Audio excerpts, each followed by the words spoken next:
लीजिए सुनिए मुंशी प्रेमचंद के लिखे कथा संग्रह मानसरोवर 2 की कहानी नेऊर, मेरी यानी समीर गोस्वामी की आवाज में। आकाश में चांदी के पहाड़ भाग रहे थे, टकरा रहे थे, गले मिल रहे थे, जैसे सूर्य मेघ संग्राम छिड़ा हुआ हो। कभी छाया हो जाती थी, कभी तेज धूप चमक उठती थी। बरसात के दिन थे, उमस हो रही थी, हवा बंद हो गई थी। गांव के बाहर कई मजूर एक खेत की मेड़ बांध रहे थे। नंगे बदन, पसीने में तर, कछनी कसे हुए, सबके सब फावड़े से मिट्टी खोदकर मेड़ पर रखते जाते थे। पानी से मिट्टी नरम हो गई थी। गोबर ने अपनी कानी आंख मटकाकर कहा, अब तो हाथ नहीं चलता भाई, गोला भी छूट गया होगा, चबेना कर ले। नेऊर ने हंसकर कहा, ये मेड़ तो पूरी कर लो, फिर चबेना कर लेना, मैं तो तुमसे पहले आया। दोनों ने सिर पर झउआ उठाते हुए कहा, तुमने अपनी जवानी में जितना घी खाया होगा न्योर दादा, उतना तो अब हमें पानी भी नहीं मिलता। न्योर छोटे डील का गठीला काला फुर्तीला आदमी था। उम्र 50 से ऊपर थी, मगर अच्छे अच्छे नौजवान उसके बराबर मेहनत न कर सकते थे। अभी 2-3 साल पहले तक कुश्ती लड़ना छोड़ दिया था। गोबर, तुमसे तमाकू पिए बिना कैसे रहा जाता है न्योर दादा? यहां तो चाहे रोटी ना मिले, लेकिन तंबाकू के बिना नहीं रहा जाता। दीना, तो यहां से जाकर रोटी बनाओगे दादा? बुढ़िया कुछ नहीं करती। हमसे तो दादा ऐसी मेहरिया से एक दिन न पटे। नेउर के पिच के खिचड़ी मूछों से ढके मुख पर हास्य की स्मित रेखा चमक उठी, जिसने उसकी क्रूरता को भी सुंदर बना दिया। बोला, जवानी तो उसी के साथ कटी है बेटा, अब उससे कोई काम नहीं होता तो क्या करूं? गोबर, तुमने उसे सिर चढ़ा रखा है, नहीं काम क्यों न करती? मजे से खाट पर बैठी चिलम पीती रहती है और सारे गांव से लड़ा करती है। तुम बूढ़े हो गए, लेकिन वो तो अभी भी जवान बनी है।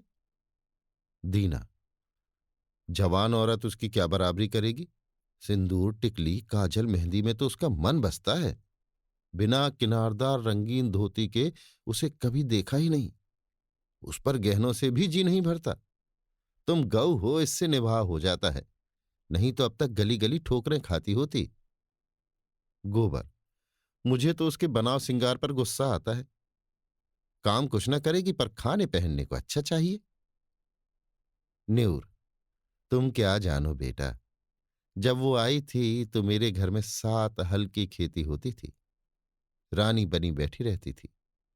जमाना बदल गया तो क्या हुआ, उसका मन तो वही है। घड़ी भर चूल्हे के सामने बैठ जाती है तो आंखें लाल हो जाती हैं और मूड थाम कर पड़ जाती है। मुझसे तो ये नहीं देखा जाता। इसी दिन रात के लिए तो आदमी शादी ब्याह करता है, और इसमें क्या रखा है? यहां से जाकर रोटी बनाऊंगा, पानी लाऊंगा, तब 2 कौर खाएगी। नहीं, मुझे क्या था, तुम्हारी तरह 4 फंकी मारकर 1 लोटा पानी पी लेता। जब से बिटिया मर गई तब से तो वो और भी लस्त हो गई। ये बड़ा भारी धक्का लगा। मां की ममता हम तुम क्या समझेंगे बेटा। पहले तो कभी कभी डांट भी देता था, अब किस मुंह से डांटू? दीना, तुम कल पेड़ पर काहे को चढ़े थे? अभी गूलर कौन पकी है? न्यूर, उस बकरी के लिए थोड़ी पत्ती तोड़ रहा था। बिटिया को दूध पिलाने को बकरी ली थी, अब बुढ़िया हो गई है, लेकिन थोड़ा दूध दे देती है। उसी का दूध और रोटी तो बुढ़िया का आधार है। घर पहुंचकर न्यूर ने लोटा और डोर उठाया और नहाने चला कि स्त्री ने खाट पर लेटे लेटे कहा, इतनी देर क्यों कर दिया करते हो? आदमी काम के पीछे परान थोड़े ही दे देता है। जब मजूरी सबके बराबर मिलती है तो क्यों काम के पीछे मरते हो? न्यूर का अंतःकरण एक माधुर्य से सराबोर हो गया। उसके आत्मसमर्पण से भरे हुए प्रेम में मैं की गंध भी तो नहीं थी। कितना स्नेह है, और किसे उसके आराम की, उसके मरने जीने की चिंता है। फिर वो क्यों ना अपनी बुढ़िया के लिए मरे। बोला, तू उस जन्म में कोई देवी रही होगी बुधिया। सच। अच्छा रहने दो ये चापलूसी। हमारे आगे अब कौन बैठा हुआ है जिसके लिए इतना हाय हाय करते हो? न्योर गज भर की छाती किए स्नान करने चला गया। लौटकर उसने मोटी मोटी रोटियां बनाई। आलू चूल्हे में डाल दिए थे, उनका भुर्ता बनाया। फिर बुधिया और वो दोनों साथ खाने बैठे। बुधिया, मेरी जात से तुम्हें कोई सुख न मिला। पड़े पड़े खाती हूं और तुम्हें तंग करती हूं।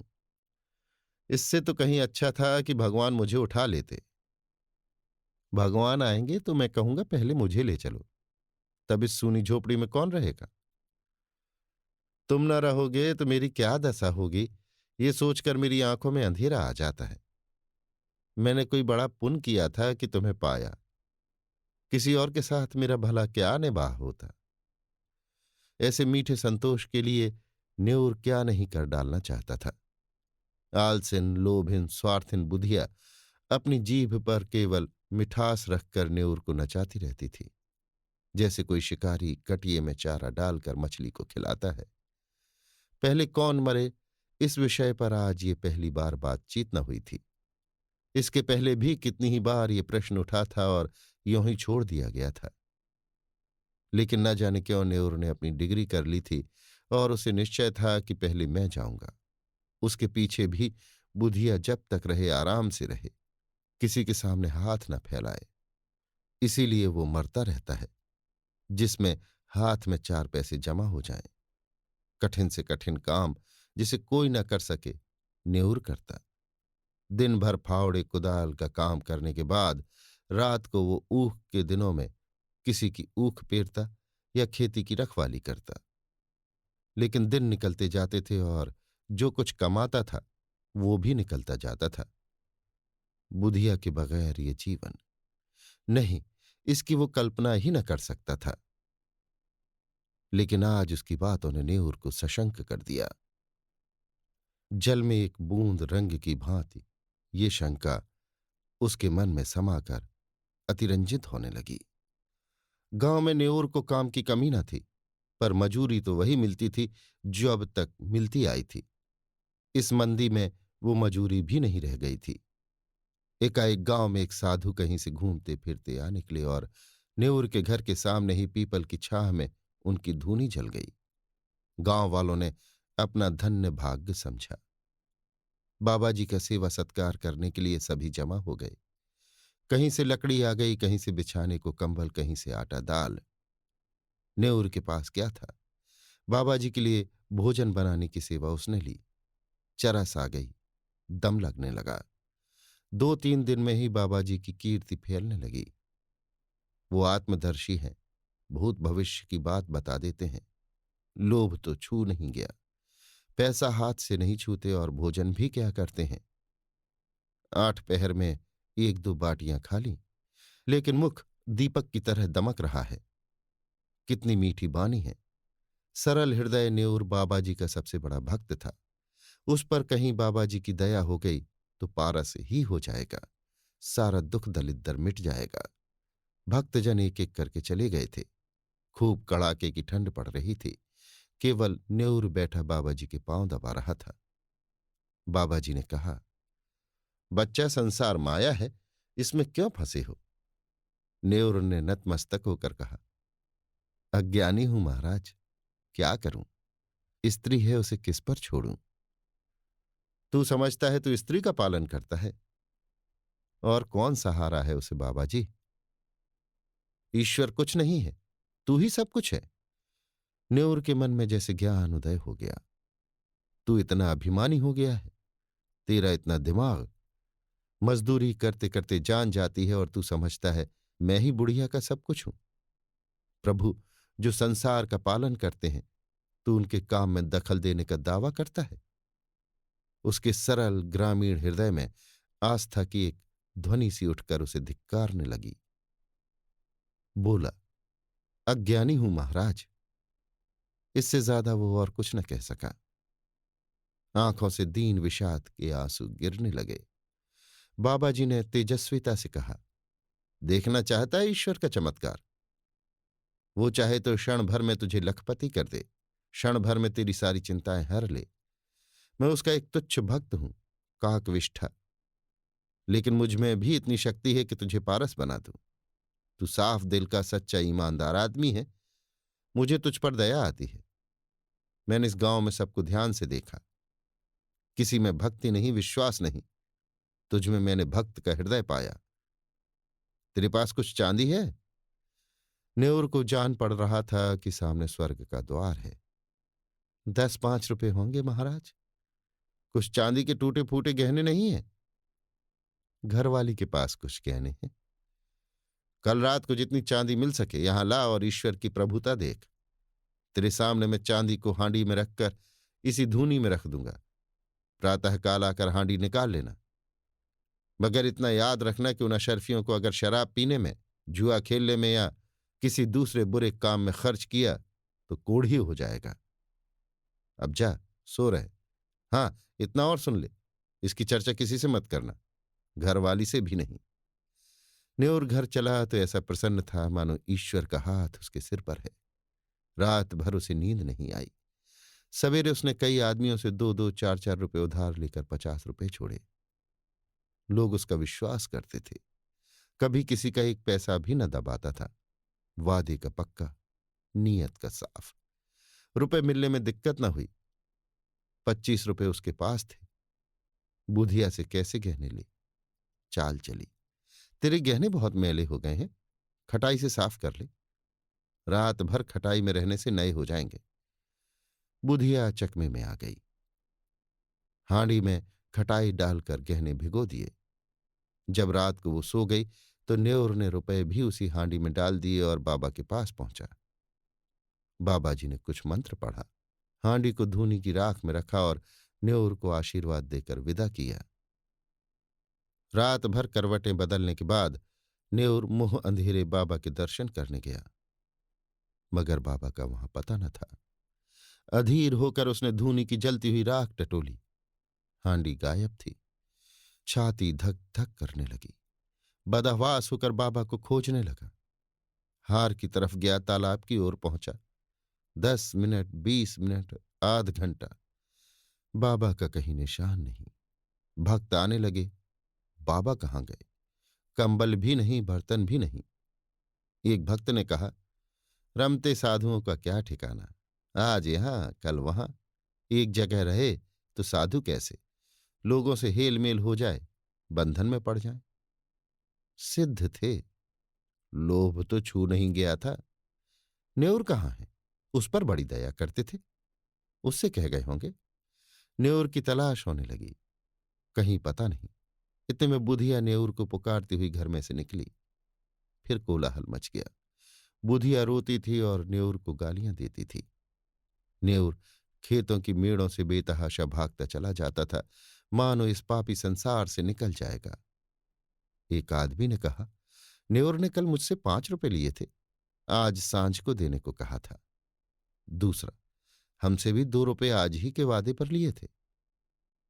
बुधिया रोई, दाढ़ी जार मेरे सारे गहने ले गया, 25 रुपए रखे थे वो भी उठा ले गया। लोग समझ गए बाबा कोई धूर्त था, न्योर को झांसा दे गया। ऐसे ऐसे ठग पड़े हैं संसार में। न्योर के बारे में किसी को ऐसा संदेह नहीं था। बेचारा सीधा आदमी आ गया पट्टी में, मारे लाज के कहीं छिपा बैठा होगा। 3 महीने गुजर गए। झांसी जिले में धसान नदी के किनारे एक छोटा सा गांव है, काशीपुर। नदी के किनारे एक पहाड़ी टीला है। उसी पर कई दिन से एक साधु ने अपना आसन जमाया है। नाटे कद का आदमी है, काले तवे का सा रंग, देह गठी हुई। ये न्योर है जो साधु वेश में दुनिया को धोखा दे रहा है। वही सरल निष्कपट न्योर जिसने कभी पराये माल की ओर आंख नहीं उठाई, जो पसीना की रोटी खाकर मगन था। घर और गांव की और बुधिया की याद एक क्षण भी उसे नहीं भूलती। इस जीवन में फिर कोई दिन आएगा कि वो अपने घर पहुंचेगा और फिर उसी संसार में हंसता खेलता अपनी छोटी छोटी चिंताओं और छोटी छोटी आशाओं के बीच आनंद से रहेगा। वो जीवन कितना सुखमय था। जितने थे सब अपने थे, सभी आदर करते थे, सहानुभूति रखते थे। दिन भर की मजूरी, थोड़ा सा अनाज या थोड़े से पैसे लेकर घर आता था। तो बुढ़िया कितने मीठे स्नेह से उसका स्वागत करती थी।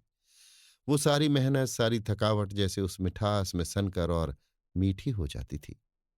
हाय, वो दिन फिर कब आएंगे? न जाने बुधिया कैसे रहती होगी। कौन उसे पान की तरह फेरेगा? कौन उसे पकाकर खिलाएगा? घर में पैसा भी तो नहीं छोड़ा, गहने तक डुबा दी। तब उसे क्रोध आता कि उस बाबा को पा जाए तो कच्चा ही खा जाए। हाय लोभ! उसके अनन्य भक्तों में एक सुंदरी युवती भी थी, जिसके पति ने उसे त्याग दिया था। उसका बाप फौजी पेंशनर था। एक पढ़े लिखे आदमी से लड़की का विवाह किया, लेकिन लड़का मां के कहने में था और युवती की अपनी सास से न पटती थी। वो चाहती थी शौहर के साथ सास से अलग रहे। शौहर अपनी मां से अलग होने पर राजी न हुआ। बहू रूठ कर मैके चली आई। तब से 3 साल हो गए थे और ससुराल से एक बार भी बुलावा न आया, न पतिदेव ही आए। युवती किसी तरह पति को अपने वश में कर लेना चाहती थी। महात्माओं के लिए किसी का दिल फेर देना ऐसा क्या मुश्किल है? हाँ, उनकी दया चाहिए। एक दिन उसने एकांत में बाबा जी से अपनी विपत्ति कह सुनाई। नेउर को जिस शिकार की टोह थी, वो आज मिलता हुआ जान पड़ा। गंभीर भाव से बोला, बेटी, मैं न सिद्ध हूं, न महात्मा, न मैं संसार के झमेले में पड़ता हूं, पर तेरी श्रद्धा और प्रेम देखकर तुझ पर दया आती है। भगवान ने चाहा तो तेरा मनोरथ पूरा हो जाएगा। आप समर्थ हैं और मुझे आपके ऊपर विश्वास है। भगवान की जो इच्छा होगी वही होगा। इस अभाग्नि का डोगा आप ही पार लगा सकते हैं। भगवान पर भरोसा रखो। मेरे भगवान तो आप ही हो। न्योर ने मानो धर्म संकट में पड़कर कहा, लेकिन बेटी, उस काम में बड़ा अनुष्ठान करना पड़ेगा, और अनुष्ठान में सैकड़ों हजारों का खर्च है। उस पर भी तेरा काज सिद्ध होगा या नहीं, ये मैं नहीं कह सकता। हाँ, मुझसे जो कुछ हो सकेगा वो मैं कर दूंगा, पर सब कुछ भगवान के हाथ में है। मैं माया को हाथ से नहीं छूता, लेकिन तेरा दुख नहीं देखा जाता।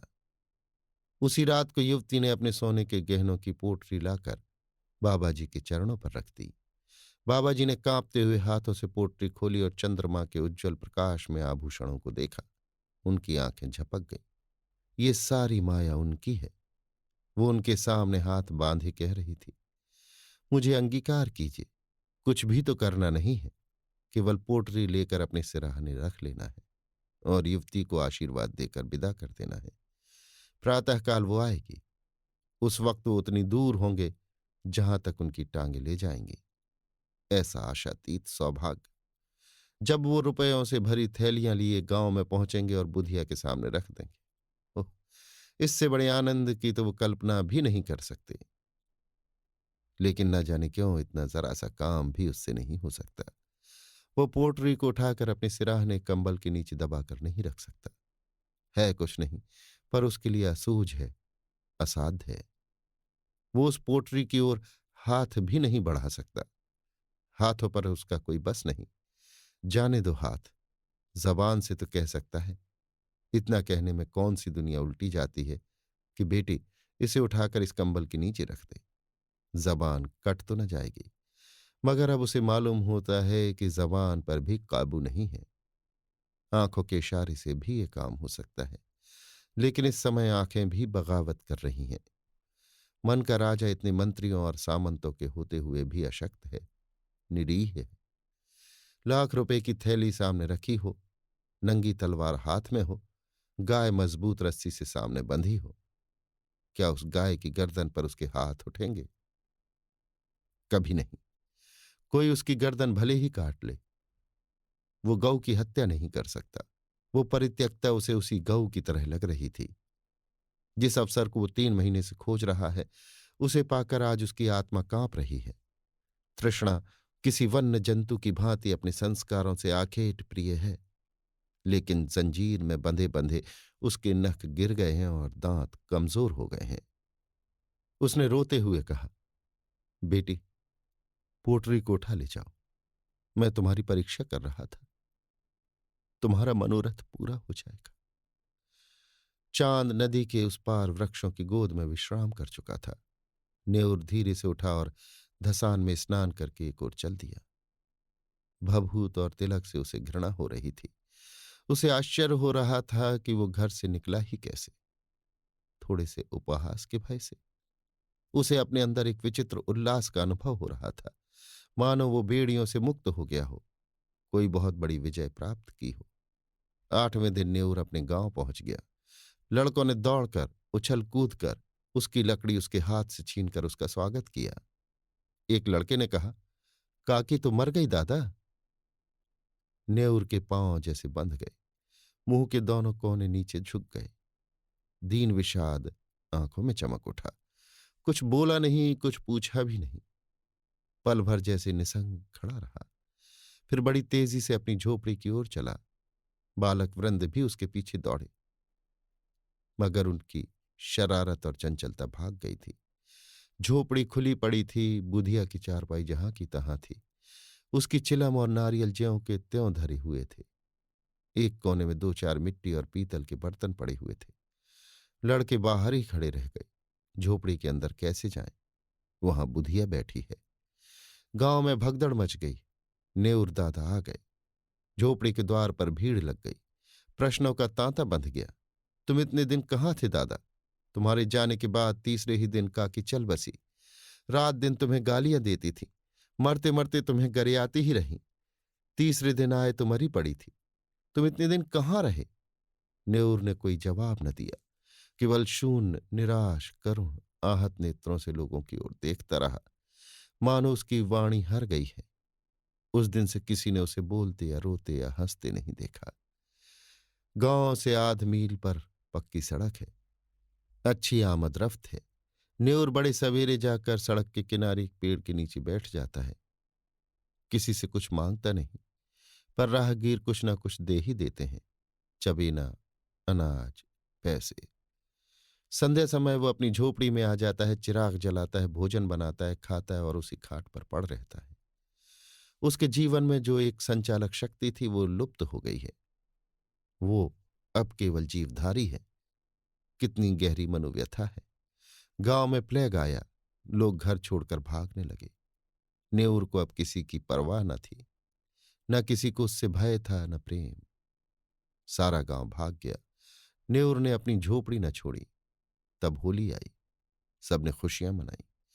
नेउर अपनी झोपड़ी से न निकला, और आज भी वो उसी पेड़ के नीचे, सड़क के किनारे, उसी तरह मौन बैठा हुआ नजर आता है, निश्चेष्ट, निर्जीव। अभी आप सुन रहे थे मुंशी प्रेमचंद के लिखे कथा संग्रह मानसरोवर 2 की कहानी न्योर, मेरी यानी समीर गोस्वामी की आवाज में।